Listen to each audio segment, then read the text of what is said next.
Otep à tous, bien-aimés frères et sœurs. La situation du Congo démocratique est plus complexe que celle que nous envisageons, celle que nous entendons à travers les réseaux sociaux.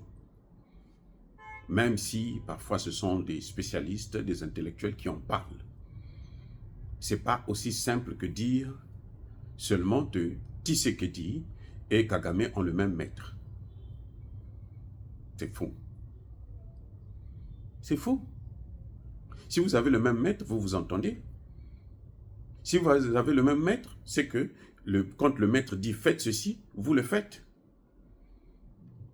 La situation du Congo démocratique est plus compliquée que ce que nous voyons, que ces analyses simplistes, hein, que la Grande-Bretagne soutient Tshisekedi, la Grande-Bretagne soutient Kagame, et puis bon, voilà, le problème s'arrête là. Non. Oui, Tshisekedi a des relations très approfondies avec l'Occident. Tshisekedi sait aussi, je pense maintenant, que c'est l'Occident qui est derrière Kagame. En voyant les accords que l'Union européenne a signés avec le Rwanda, ça c'est la preuve la plus palpable, hein, la dernière preuve, le dernier cinéma de l'OTAN qui veut parler des droits de l'homme, qui veut parler de la démocratie, mais qui n'est qu'un conglomérat d'assassins, de criminels, de tueurs, de génocidaires. Ça, c'est le dernier exemple. Mais si on dit que Kagame et Tshisekedi sont ensemble, non, le débat n'est plus là. L'erreur, la plus grande erreur de Tshisekedi, c'est d'avoir signé des accords avec le diable, parce qu'il voulait le pouvoir. Le pouvoir, c'est lui qui avait gagné les élections. Nous savons tous que c'était, le premier mandat bien entendu, c'était Martin Fayulu. Mais on a cherché celui qui pouvait mieux faire l'affaire pour les Occidentaux. On s'est dit que Tshisekedi est la meilleure carte à jouer. Et c'est pour ça qu'on a joué avec Tshisekedi. Maintenant, quand Tshisekedi arrive au pouvoir, la réalité du pouvoir est telle que Tshisekedi ne peut pas donner aux Occidentaux ce que les Occidentaux demandent. J'ai dit, Tshisekedi ne peut pas donner aux Occidentaux ce que les Occidentaux demandent. Parce que s'il le fait, Tshisekedi est mort. S'il le fait, la malédiction qui va s'abattre sur lui et sa famille sera exceptionnelle. Aucun centimètre ne sera donné aux Rwandais, malgré tout ce qu'ils sont en train de faire là. Donc, quand Tshisekedi arrive au pouvoir, lui, ce qui l'intéressait, c'est le pouvoir.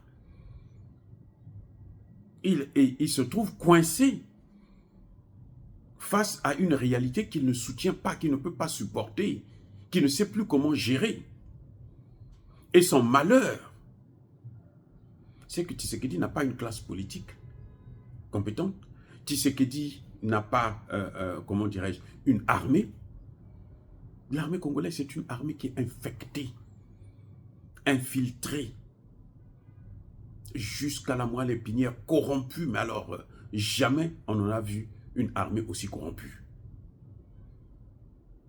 Jusqu'aux généraux, je dis bien les généraux, qui sont sur le terrain pour commander des opérations. Il y en a qui sont là, qui travaillent pour Kagame. Moyennant quoi? L'argent. La recherche du pouvoir. Et quand ils vont se rendre compte, ce sera trop tard. Ils ne pourront plus jamais reculer, et là, ils ne peuvent plus reculer. Donc, il faut d'abord que Tshisekedi fasse le nettoyage de son armée. La classe politique, il ne peut pas la nettoyer. Parce que il ne commande pas la classe politique. Il faut maintenant arriver à dénoncer ces hommes politiques, parce qu'ils sont nombreux.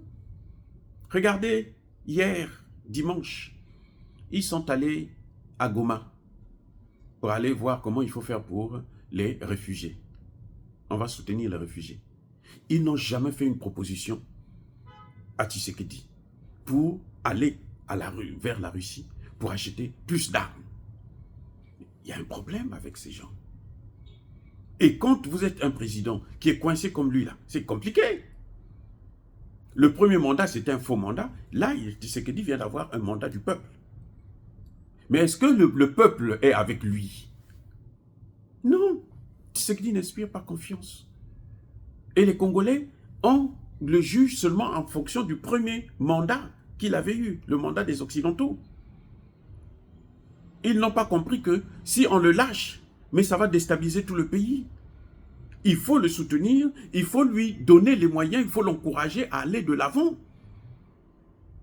Vous voyez, quand vous entendez parler des marches, ils sont partis à l'ambassade des États-Unis, ils sont partis à l'ambassade de la Russie. C'est 1000, moins de 1000 parfois, personnes. Dans une ville où vous avez 20 millions d'habitants, vous n'êtes même pas capable de regrouper 5 000, 10 000, 20 000 personnes pour venir marcher à l'ambassade. Et Tshisekedi n'a pas de soutien. Ni au niveau de l'église catholique, c'est même pas la peine. Le pape était venu dire là, vous observez les élections, mais vous ne regardez pas le Rwanda. N'accusez pas le Rwanda. Ne demandez pas, surtout pas à Tshisekedi, d'aller en Russie. Ce que nous sommes en train de faire aujourd'hui. Et j'allais vous dire, je vais vous dire une chose. Vous ne voyez pas que la situation au Congo démocratique est en train de tourner vers le combat, autant Russie, Chine. Oui. Mais on est en train d'aller vers là. Pourquoi? C'est Tshisekedi qui avait amené l'EAC. L'EAC est venu et elle a échoué. L'EAC, c'est quoi? Le Rwanda, le Kenya, le Burundi, l'Ouganda. C'est les grands lacs là. Ils sont venus, ils ont enfoncé le clou. Tshisekedi, sous la pression de la population de Goma, les chasse.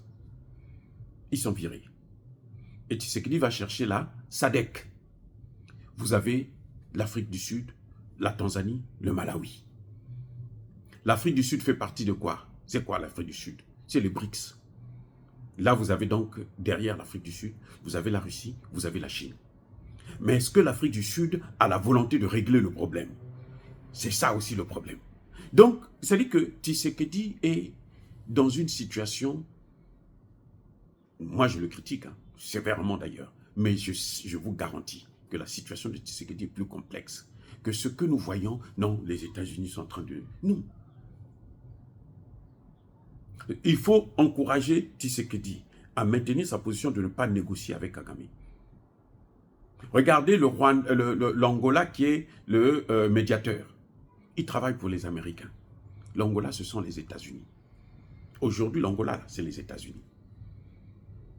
Donc, vous voyez, Tshisekedi est seul face au monde entier. Regardez le Congo-Brazzaville.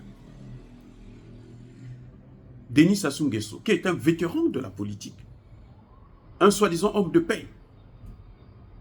C'est lui qui serait, c'est-à-dire que le soutien inconditionnel de Tshisekedi. Je dis, je répète, attendez, vous n'avez pas bien compris. Vous avez Sassou Nguesso, vous avez Lorenzo. Ils devraient être les soutiens inconditionnels de Tshisekedi. Les deux ont travaillé avec la Russie, connaissent bien la Russie, la Chine. Ils ont de bonnes relations avec ces pays. C'était eux qui allaient dire, bon, Tshisekedi, écoute, cette situation-là, viens, vas-y voir le Russe. Regarde ta population en train de demander la Russie. Toi, vas-y. Nous, on est là, on te soutient. Mais eux-mêmes, ils sont dans des situations compliquées. N'oubliez pas que Sassou Nguesso est revenu au pouvoir en 1997 par la guerre.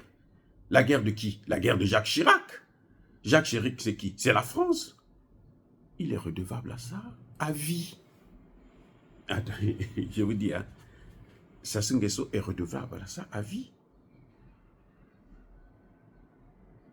Eh oui. Donc, Tshisekedi est dans une situation, mais alors, plus que difficile. C'est vrai qu'il ne prend pas de bonnes décisions, mais le pauvre, il a même peur. Il est entouré des conseillers, les conseillers qu'il y a autour de lui là. Tout cela, c'est la pourriture. Vous avez un, deux qui essaient de regarder et tout. Mais sinon, c'est la pourriture. Je dis bien, c'est la pourriture. Parce que Tshisekedi, cette fois-ci, a eu le mandat des Congolais. Les Congolais ont voté pour lui parce que c'est un Congolais, d'abord, un. Deux, parce qu'il est au pouvoir déjà. Trois, parce qu'ils estiment qu'il a pris les dernières positions, ne pas négocier avec Kagame, lui faire la guerre. Mais maintenant, il n'a pas le soutien qu'il devrait avoir de la classe politique, de l'opposant, des artistes. Écoutez, les artistes congolais, Koffi Olomide, ils ont soutenu Tshisekedi pour qu'il puisse être élu. Hein. Ils ont, comment dirais-je, créé des chansons et tout, machin, tout ça. Ils ont rédigé, ils ont chanté, machin, pour lui, pour qu'il ait un deuxième mandat.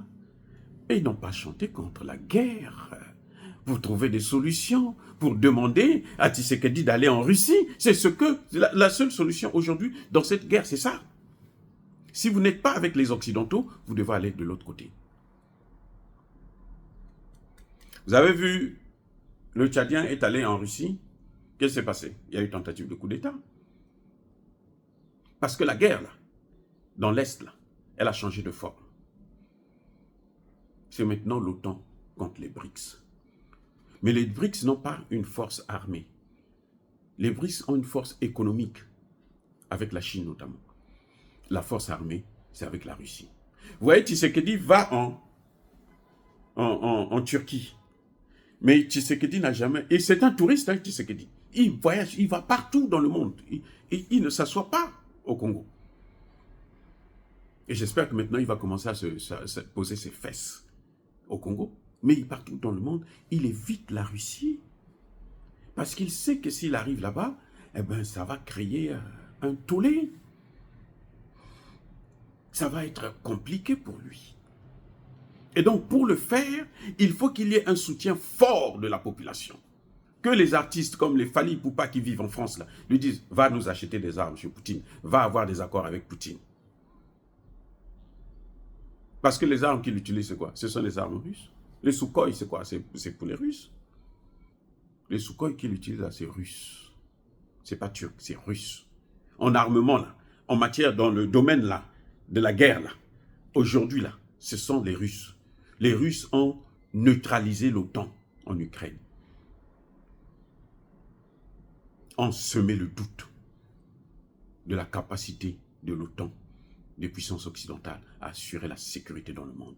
Les Russes les ont réduits à leur plus simple expression. Mais pour faire le pas, Tshisekedi a besoin de plus de soutien qu'il n'a jusqu'aujourd'hui. Il ne suffit pas de dire, tout le monde vous dira que je peux être président, je serai président. Ce n'est pas parce qu'on dit je peux être président, je serai président que vous êtes capable de gérer la situation. C'est une patate chaude.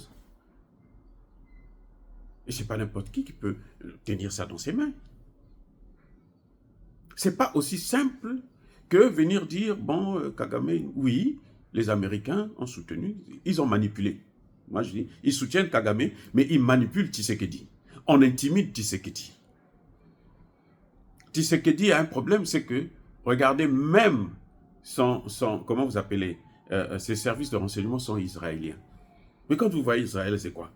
Mais c'est les États-Unis. Tshisekedi a cru que Israël, c'est, comme on dit dans la Bible, là, le peuple béni. S'ils étaient bénis, aussi bénis que ça, là, ce qu'ils sont en train de faire à Gaza, là, il faut se poser des questions. Si c'est ça la bénédiction.